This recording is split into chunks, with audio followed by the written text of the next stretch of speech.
Are you curious about Gestalt language processing? You are not alone. Join me, Corinne Smoose, and speech therapy PD for our podcast, The Gestalt Get Together.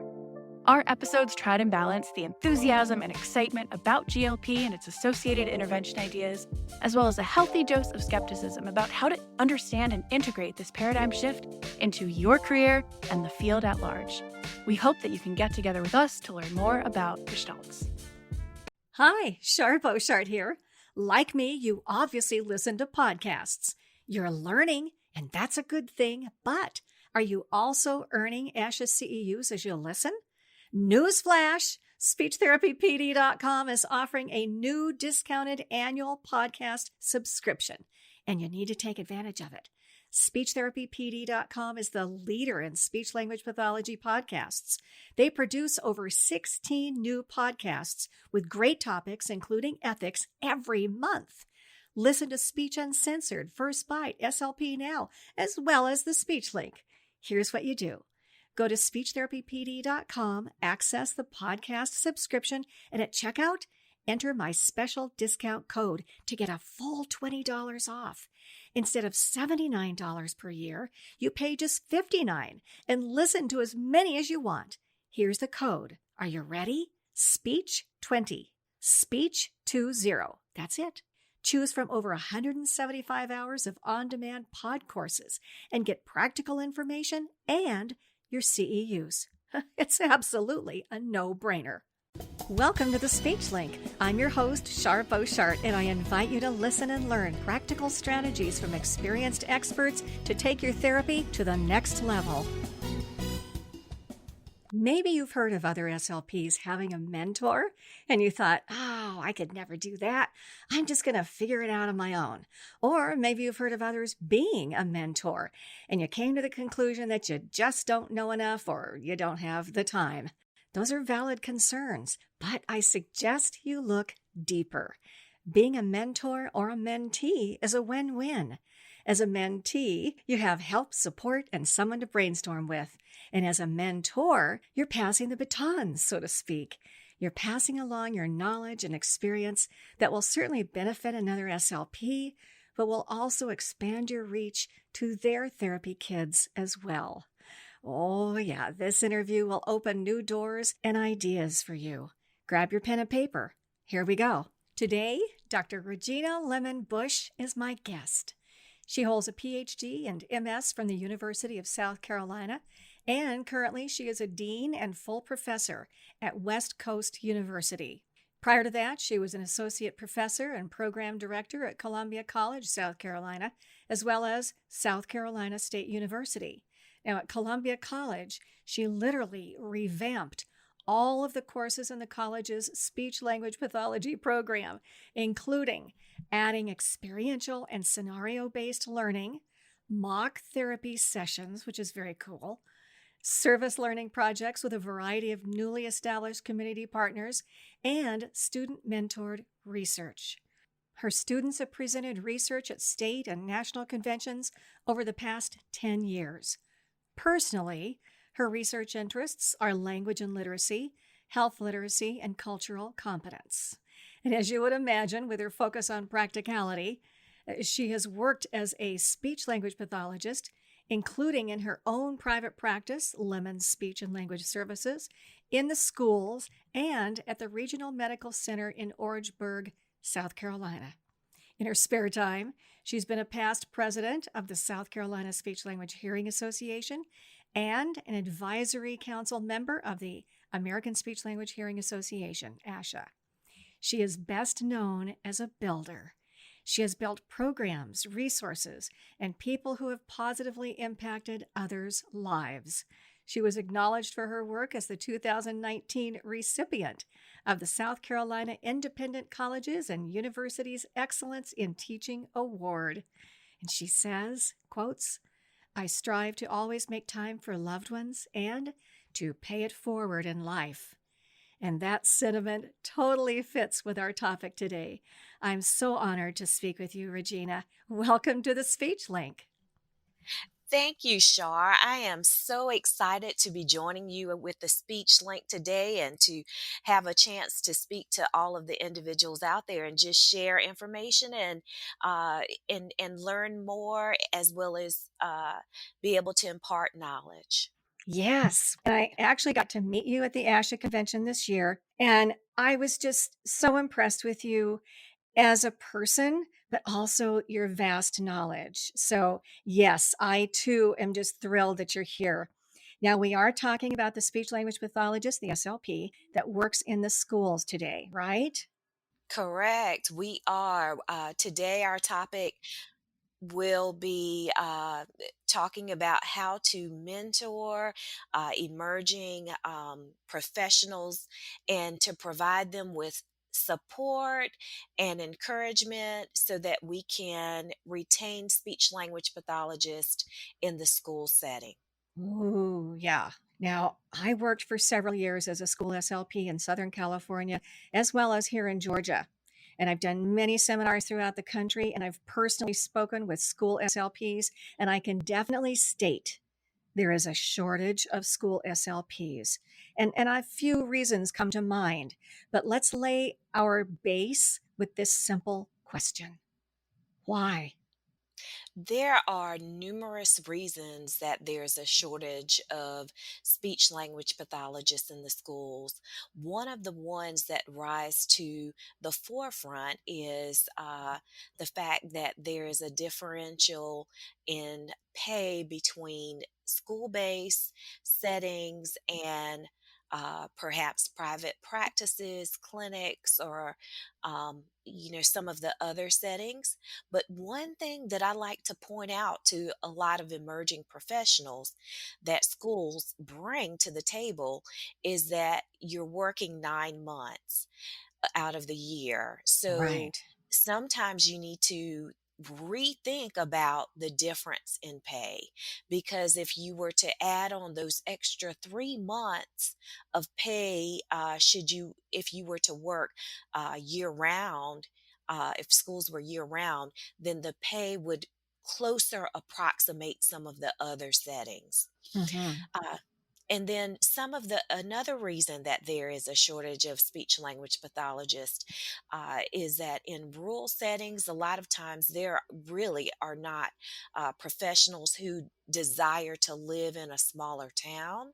Hmm. Um, but there are great reasons that you should want to go to small towns and to be a speech pathologist in a small town. If you live in a big city, traveling 30 to 45 minutes out of town puts you in the reverse flow of traffic. And that helps with your, just de-stressing and not having a stressful drive to a school that is in the middle of the city that you may reside. Hmm. Um, and then a lot of times, smaller school districts have perks that some of the other school districts may not. Some of the perks could include a smaller caseload, Hmm. or they may pay for supplemental services like billing Medicaid, or have an assistant that comes around to assist you with. Copying papers, helping to do things with your IEPs. So a lot of times there are huge benefits to working in a smaller setting, as well as the benefit of a lot of times the mentoring piece in a smaller setting versus somewhere that is large. So, I mean, sometimes it's a matter of rethinking where you are and what you can bring to a smaller rural community. Boy, I agree with every single one of those reasons. And to me, and I was a school therapist for many years, I absolutely love the schools. And I've done a private practice. I worked for a little bit in the hospital setting. And I have to tell you, one of the big benefits, or I'm going to say the big reasons, part of my motivation, even here at my retired state, quotes, yeah, I'm retired, right? I am actually thinking about going back into the schools. I miss it. I miss it a lot. And what I miss are the kids Yeah. pulling together with the teachers, speaking with the parents, Yes. hopefully having, some impact there. Mhm. I miss the camaraderie and the interaction. I love the little smiles and, I'll admit it, I hugged every single one of my kids. I know sometimes you're not supposed to do that, but I do. I mean, at the end of every therapy session, we hugged. And I miss that a lot. And I know, yes, there's the paperwork and so on. And, Yeah. you just try and systematize it as best as you can. Yes. But that interaction with the kids and the teachers and the parents, I don't think there's any better way to spend your life. And in private practice, you have to drum up business. I mean, you have to do it all. Your marketing, you have all of the insurance stuff, or how if you're going to do private pay, then you have to elevate and you have to market even harder. It's not all that it's cracked up to be. I enjoyed it. Yes. But I have to say, I loved the schools. But the schools to me, you're on the front lines and you have the biggest opportunity to impact children's lives. Yes, you do. You have such a great opportunity just to put an imprint on a child's life and to help them in numerous ways and to really share with them the information that you've learned in and be able to expand their communication. And as we know, Yes. communication is the key to a successful life and can take you on to STEM professions or a profession where you're working with your hands. So, we are really the individuals that open up a wide door to expand that child's life. Yes. And that's a awesome opportunity. It is. It absolutely is. And I know people say, "Oh, you have group therapy." And I'm saying, "Oh yeah, it's a whole lot better than having 25, 30 kids in your classroom." And I really believe that we have, even though it's, maybe 1 hour total a week, you can impart a lot in that 1 hour. Not only for the person's communication abilities, but also just for their, emotional support. Sometimes kids will talk to you as a therapist when they may not open up to a teacher. So, yeah, we've all had those experiences. So, Exactly. And I've had numerous experiences like that as both a school based speech language pathologist, working in middle schools as well as elementary schools. And then in private practice, I contracted with several school districts and mm, often had that same experience. And, one of the highlights of my life is working with a child for several years and seeing her grow and overcome apraxia of speech. And then later on in life, I saw her at a grocery store. oh, And she came up and we had a conversation, and I was able to understand her. oh, By then she was in her teenage years, and I had started working with her in kindergarten. wow. And I just thought what a drastic difference from, years previously. And, when you see the changes that you can make in a child's life, why wouldn't you do it? Exactly. Oh, what a great phrase. I love that. Yes. And now we want to pass that along Yes. and share the joy with other SLPs. So I love that word mentor. Briefly tell me, what is the difference between being, quotes, a good example and being a mentor? I feel as though a good example is a one-time shot. Mm, That's it is captured in snapshots. yes. You take a picture and a person is able to see that you're able to do uh, a certain thing well at one particular candid moment in time. Okay. But when you're mentoring someone, that is a experience that can take you really throughout that person's lifetime. And you can see them develop from the point of perhaps mentoring them when they're in graduate school or an undergraduate program and they are your student clinician, and then following that person on throughout their career. And they're able to call you and you're able to check in with them at certain points. And a lot of times you can bounce things off of a mentor that you couldn't tell someone who you feel is just a great example because you don't have a relationship with that person. Ah, And that is the key, that relationship, a yes. positive and a strong relationship that that person can tell you the good that they're doing and also the things that are weaknesses that need improvement so that you can assist. Oh, I love that. And it's not like, being observed by your special ed, your program manager or your principal, and you know that you're being, quotes, graded. A mentor is a person that has your best interest at heart, teaching you and so that you can learn and improve. Is that correct? It is. It very much so. You are spot on.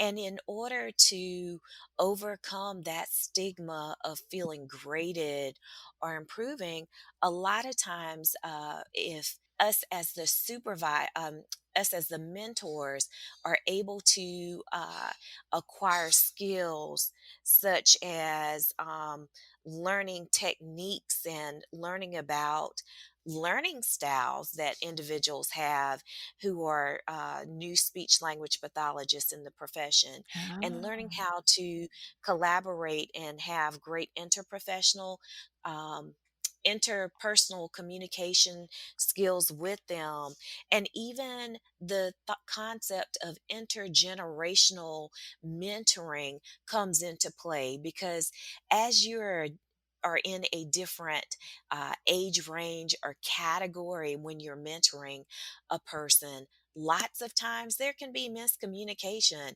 not necessarily because, that person thinks right or wrong, but it could be that as a part of the generation you're in, you operate in a different mode of communication.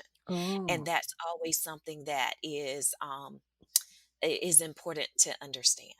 So oh, here's an example. yes, Um, y- some of the individuals that I'm mentoring now, a lot of times they like to communicate with me through text messaging. yeah, But I like to pick up the phone a lot of times and just give you a call because for me, I enjoy hearing that inflection in that your voice yes, or hearing a mentee if their voice starts to quiver or to hear that in uncertainty. And sometimes with text messaging I feel that's taken away.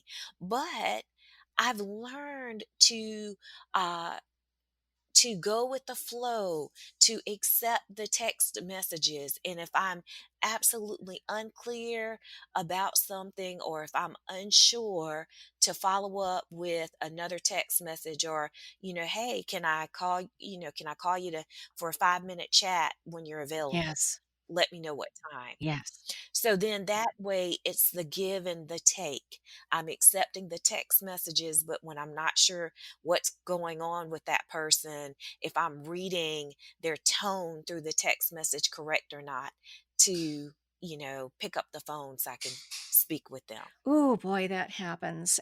Every once in a while, I get an email from a therapist that has a question. And so I'm going to say little mini mentoring Yes. and, I'll email them back so I can sit and type in a response, and especially because I'm more into speech. There are so many facets and components that you can't just sit and write, 3 pages worth. So there's always something that's left out.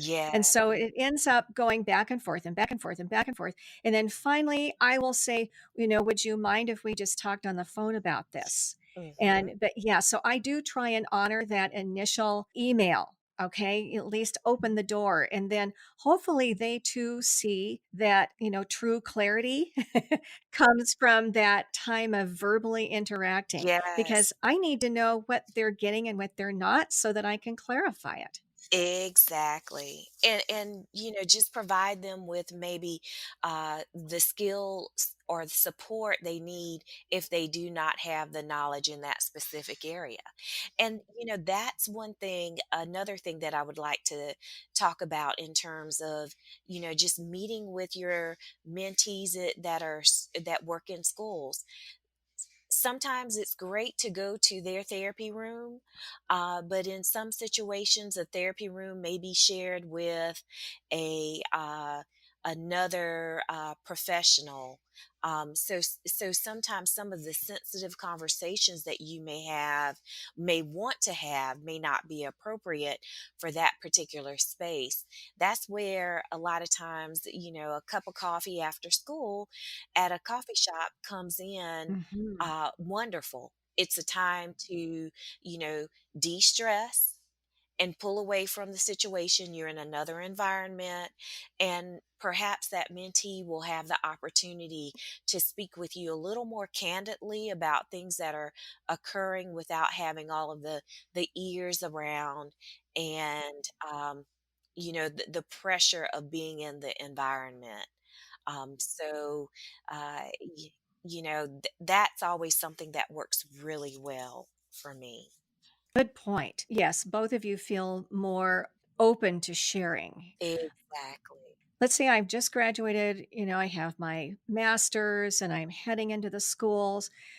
And I don't even know how to contact someone, to approach them to become a mentor. Or do I wait? Is it best to wait? I get my feet wet after 3 or 4 or 5 years and then contact somebody, maybe somebody that's been working 15 years. I mean, what are all the different levels of approaching someone to become a mentor for them? Oh my goodness, what a great question. I would say that you can be mentored at any point in your career. Ah, There are times when you might want a mentor when you're straight out of school. I think that is awesome. You might have your CF supervisor, but you can also have a different person who's just a mentor for you outside of your CF supervisor, okay. if you would like. And a lot of times it depends on the dynamics of the selection for that CF supervisor. Sometimes in certain situations, you may not have an option in a school because there may only be one or two individuals who are willing to serve as that CF supervisor, but perhaps your personality does not mesh. Then, if that's the case, then it's nothing wrong with having another mentor. Or if your personalities mesh and you love your CF mentor, a supervisor, that person may also be your mentor as well. But one of the most important pieces to the puzzle as a new professional in a school is being willing and open to receiving feedback and constructive criticism, because Mhm. that feedback is not to say that you're wrong. The feedback is really like a hammock. That hammock is there when you lay back in the hammock. It catches you. It stops you from falling to the floor, and that's what a great mentor does. Ah, That person catches you before you're about to fall, and they provide you with strategies to help you improve your therapy sessions. And perhaps it's only one type of therapy that you're having difficulty with, or one type of diagnostics that you're having difficulty with. All of us have areas of weakness. So anyone should be open to improving at any stage in their career. yes. And one other thing that I want to point out is for the individuals who are wanting mentoring later on in your career, Mhm. you can be mentored by someone who is younger than you if they have that skill set that you need in order to transition perhaps to a new setting. Perhaps you have worked in a high school or middle school for years and you're switching to working with the itty bitties. Um, in a child development center or elementary school, you may want to seek mentoring or vice versa. If you have worked in an elementary school for years and you're switching to a high school or middle school, then you may want to get mentoring in order to provide the highest quality services that are possible. And there's so many new things that are um, that we are starting to provide therapy for in speech language pathology, that it behooves all of us to, just reach out to individuals to help us with areas that we may not know as much. Yes. And there are always those areas that we don't Yeah. feel comfortable with. Absolutely always. And I think that sometimes, new therapists think that they have to know everything about everything. And I guess you kind of have to know a smattering about everything. But I'm going to say most of us burrow in and specialize in a particular area. And then you get through with the other stuff. And I think it would be a great idea to have a mentor to sort of shore up those areas that you don't feel especially competent in, to do the best therapy that I can with all of my kids. And that probably is where the whole sense of being willing to approach someone to be a mentor comes from, that you want to know more so that you can help your kids. Exactly. And in addition to that, the thought process that everything is just, not realistic in life. So, you know, when we reach out to other SLPs, a lot of times our community as speech language pathologists is so supportive that if you just reach out to someone, if they're able to help you, that most times they will. And if they're not able to, a lot of times they'll say, I don't know how to do this as perhaps well enough to share it with you, but I know someone who does. Ah, So, even that is very important, just being able to realize as a mentor, you're not going to know everything there is. So sometimes you might have to refer an individual on to someone else. mhm. And, in terms of paperwork, there's so many new things that are emerging really sometimes every couple of months, that it behooves you just to stay in contact with another speech pathologist and not operate in a silo, so that you're able to know the changes that are coming down the pike, so that Mhm. you're aware, that you're able to implement those changes and have the correct information written in the IEP or the supporting sheets of paper to ensure that you're not infringing upon any child's or parent's rights. And in terms of paperwork and IEPs, things are always changing with the computer programs that are being used, and the supplemental sheets of paper that preserves the parents' rights and the child's rights to a free and appropriate public education. So we're not going to always know everything. So a mentor is a wonderful person that can ensure that you're always in the know, and operating in under the correct guidelines and regulations for your state or school district. Very good. Now, I want to stay with the mentee just for a minute, and Yes. then I want to go into the mentor. Now, as a mentee, how do I approach someone? I mean, mentors don't hang their shingle out and say, hey, I'm willing to be a mentor. How do I approach someone? In the past, and also in the book Leadership in Speech Language Pathology, I wrote about informal conversations and informal interactions that you may have. those interactions or striking up a conversation with a speech language pathologist when you're at the district meeting is critical. It could just be saying hello to everyone who is at the table that you're sitting. Mhm. Naturally, as speech language pathologists, we're all typically talkers. Mhm. I've gone to workshops and have facilitated workshops for speech language pathologists, and we're the talkiest, talkingest group ever, and I love it. Yep. And those are the opportunities that you have to just talk to individuals, and as you're talking, if you see that person has a great vibe, or a lot of times, if you are a speech language pathologist and perhaps you are of a certain ethnicity. Maybe you want a mentor that is of the same ethnicity as you are because you feel comfortable with that person. Mhm. Then, those are all the things that you can, consider during your informal interactions.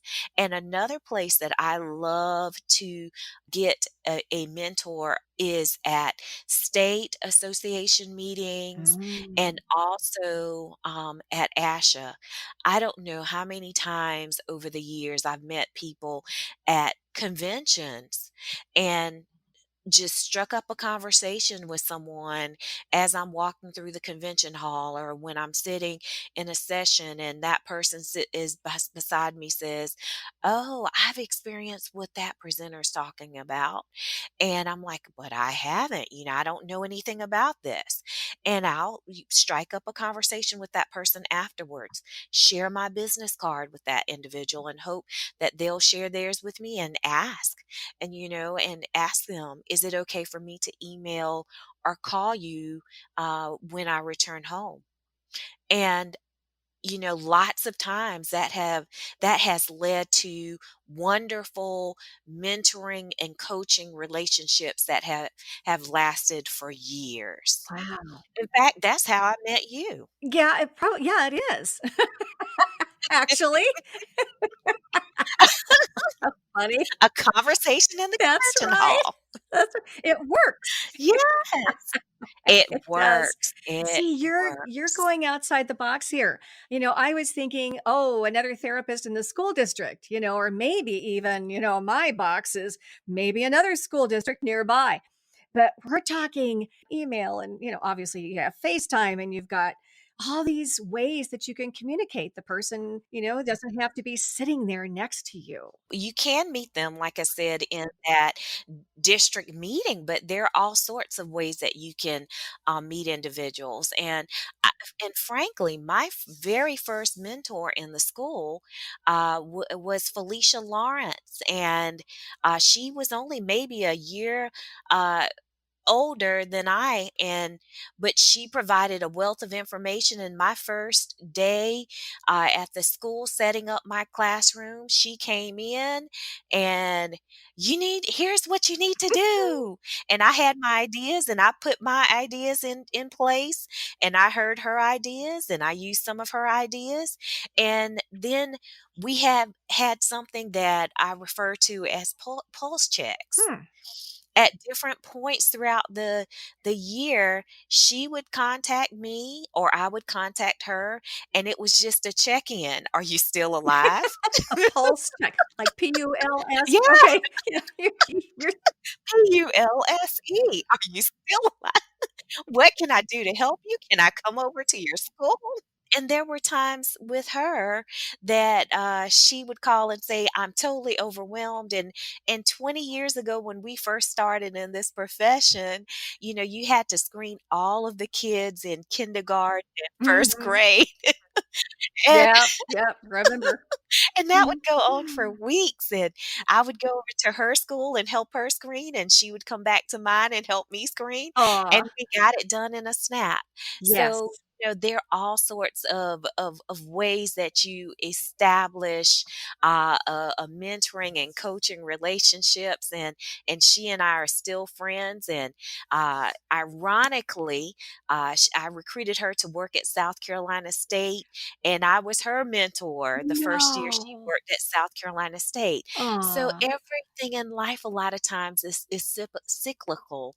You yes. help someone, and you never know when that person may help you. Ah, I love it. Oh, that's a wonderful experience, a wonderful story. It is. It is, and that's just one of many, I am totally sure. Now, let's talk about the mentor and mentoring. And I imagine there's going to be someone when asked that says, I don't know enough. And I'm going to say many of us know a lot, and we know a lot about the practicality and the implementation of therapy. And I think we know more than we think we know. But there's going to be somebody that says, I don't think I'm highly qualified to do this. What can you say to someone listening that might have that kind of response? Yes. I would say to them two things. If you feel like you don't have the experience, lots of times we negate the things that we do and think, oh, everybody does it that way. But until you reach out to someone else and reach out to help someone else, that's when you realize a lot of times that everybody does not do it the way that you do it. Hmm. And perhaps you're on to some spectacular therapy technique. And really, the only way you're going to have the opportunity to share that technique is through the interactions that you have with someone else.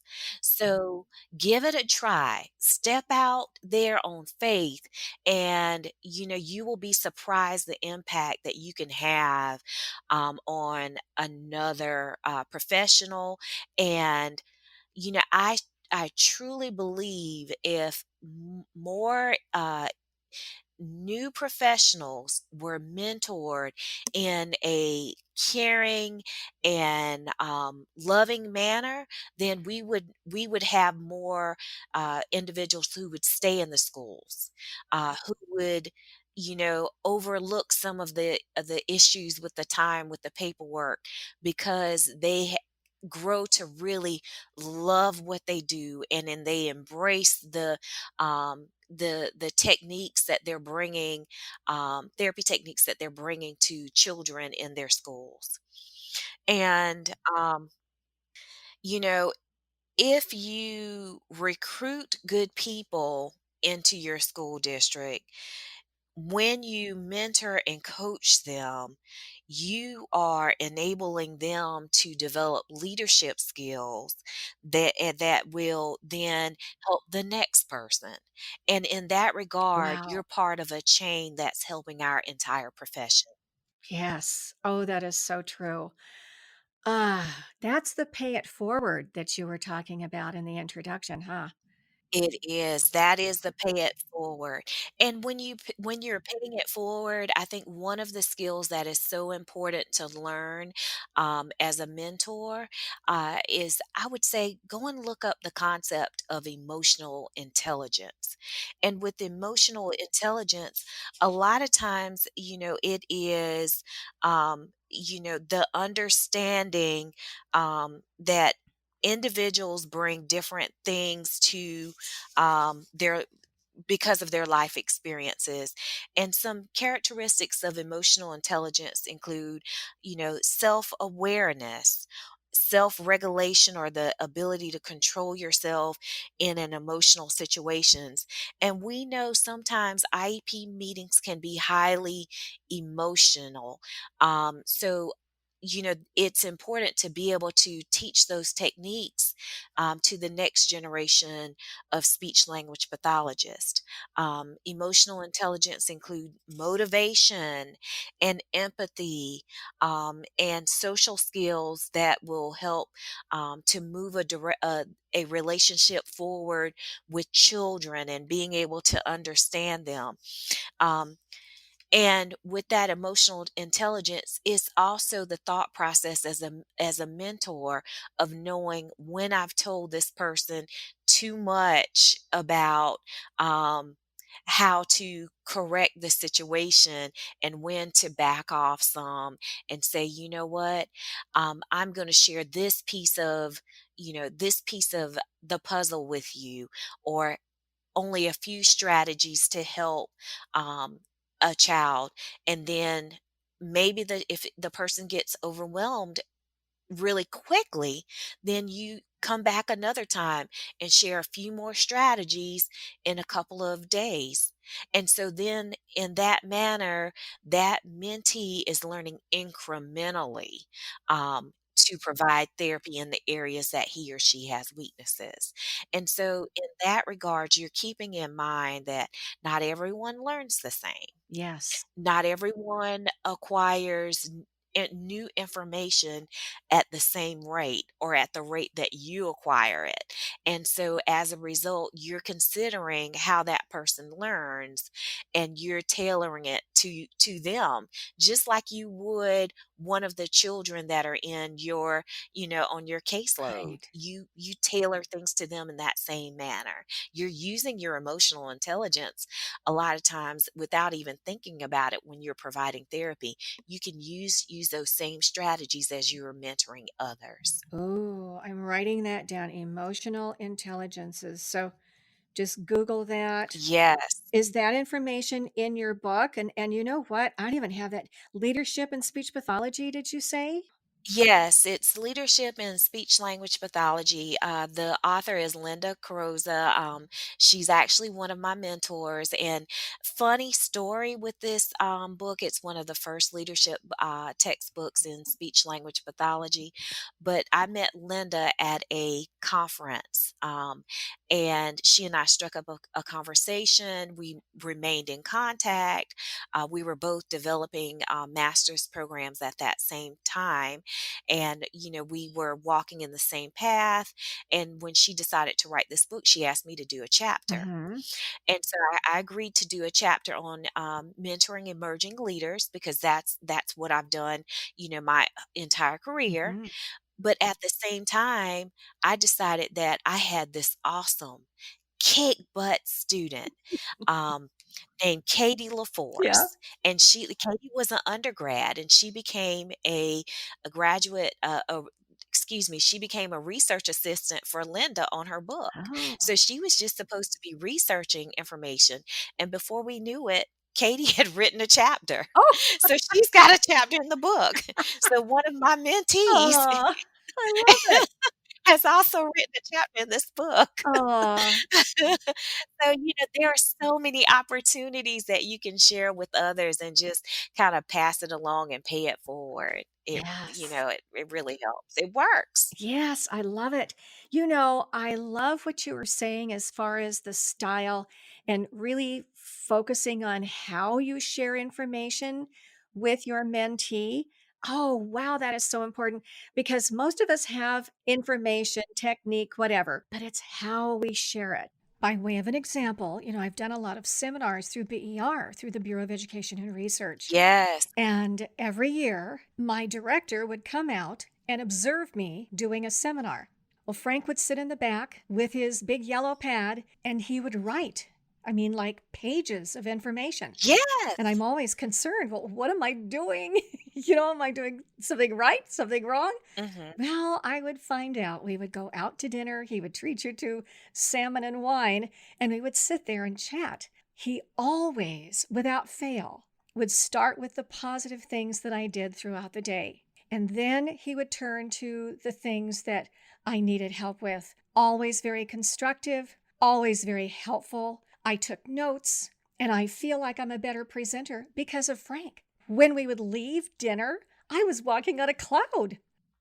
Exactly. And that's actually a strategy that is frequently used. And my mom is a retired school teacher, and she calls it sandwiching. And you tell the person something positive, then you tell them the areas of weakness, what they can improve, and how they can improve on that weakness and then end with something positive.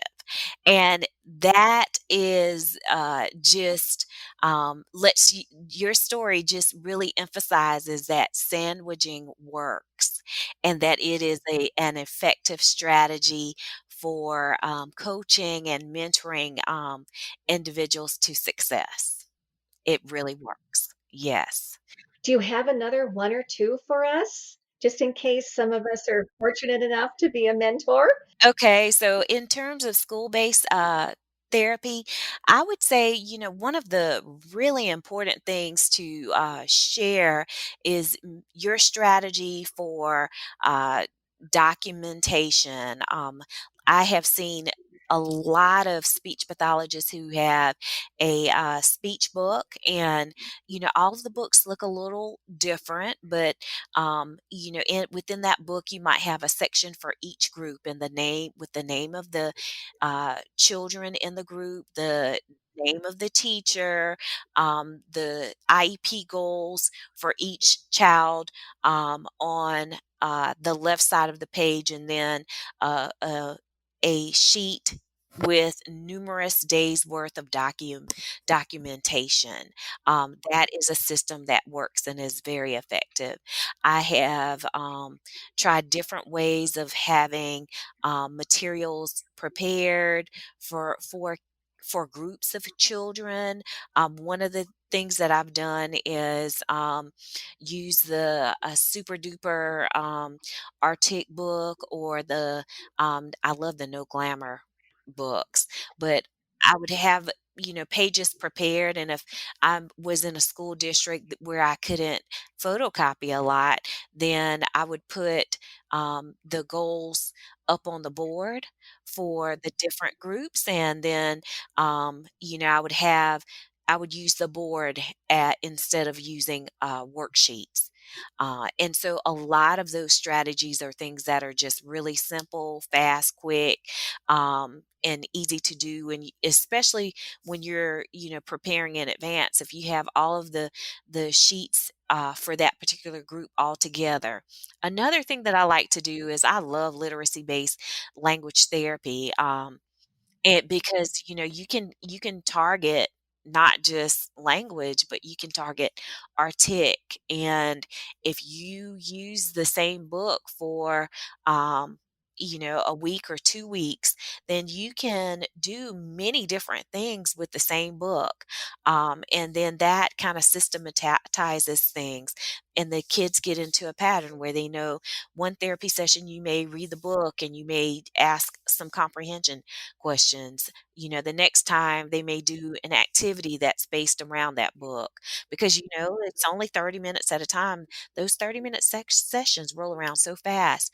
The Mhm. next week, we may make a craft, but it might take two therapy sessions to make the Mhm. craft, and you're targeting things like following directions and spatial concepts and any number of different skills just by making the craft, not to mention the whole thought process that as children are using different learning styles and working with their hands, a lot of times it solidifies things in the brain. So, and I'm digressing because now I'm talking about specific therapy techniques. You've done therapy, haven't you? Yeah, it's totally fun, and you just learn, and it takes a while, and if you have a mentor, I bet having a mentor to Yes, suggest or even just to brainstorm ideas as to how you can do things, how you can work smarter, not harder. smarter, not harder. And that's the key. And therapists in the schools talk about, oh, I've got so much paperwork, and that's because they do. They Mhm. absolutely do. I mean, you have all of your reports and the IEPs and all of that. And the IEP meetings, I mean, you cannot get away from that. Yes. But you can systematize the way that you do therapy Mhm. so it doesn't add to your stress of what am I going to do with this kid? So that whole thing of choosing a story and using it, I've used a story for like a month. Mhm. I mean, there's so many different things that you can do. And just streamlining your therapy can be a big help and alleviate some of that stress that you feel. Exactly. Yes. And I think too, just keeping up with, your tallies on a daily basis and putting in Medicaid. I mean, I found over the years that it was much easier for me to take, 15, 20 minutes at the end of the day, and input my Medicaid instead of waiting for a month.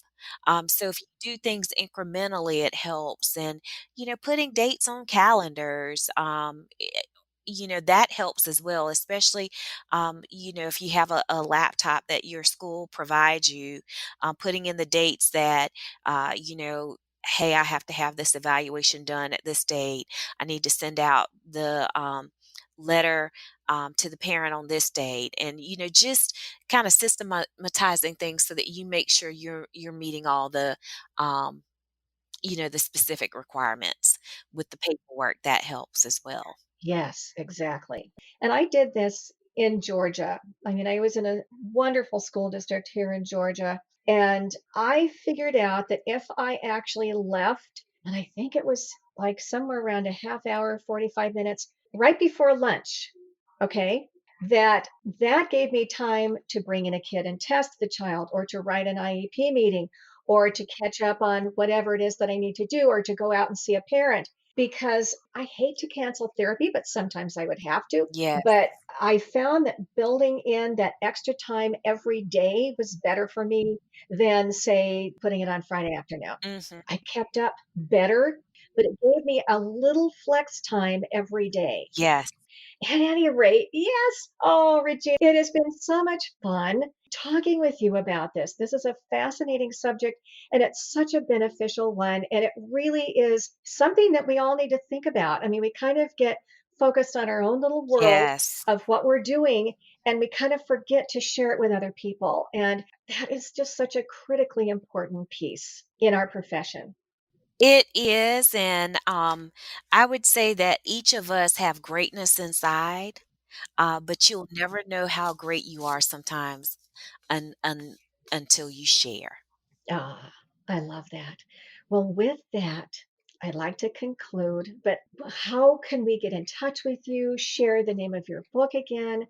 I just want everybody to know how to be able to get in contact with you if they want to. Sure. You can reach me at LinkedIn.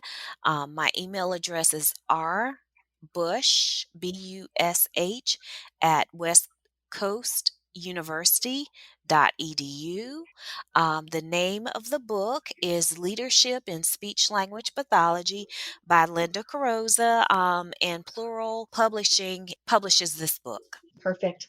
Oh, bless you, sweet lady. Oh, Very, very interesting and so very critically important. Thank you, thank you, thank you. thank you, and it was such a pleasure to just speak with you today, and I thoroughly enjoyed this experience. Oh, me too. All right. Take care, Regina. You too. Bye-bye. Bye bye. Thank you for listening to the Speech Link. Please check out my other offerings at my website, charboshart.com, and also speechtherapypd.com. See you next time for more interviews, information, and insights. Until then, thank you so much for all that you do with your speech kids. Be well, and God bless.